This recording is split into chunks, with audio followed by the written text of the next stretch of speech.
In this video, I'm going to show you how you set permission rules. So first of all, navigate to the rules area via the system settings. You can set various different permission rules, but today we're going to limit someone's access to a stage. So first of all, add a new rule and name that rule. Don't forget to be descriptive. So first of all, select the event.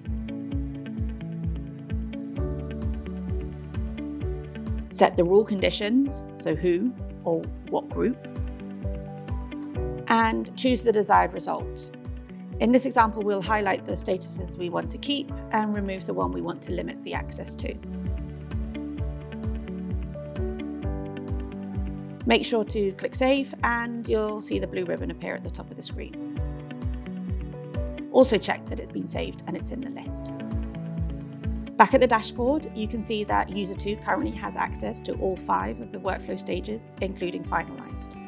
When you reload the page to allow the rule to activate, you'll notice that user 2 does not now have permission to see the stage called finalized or any of the projects in it.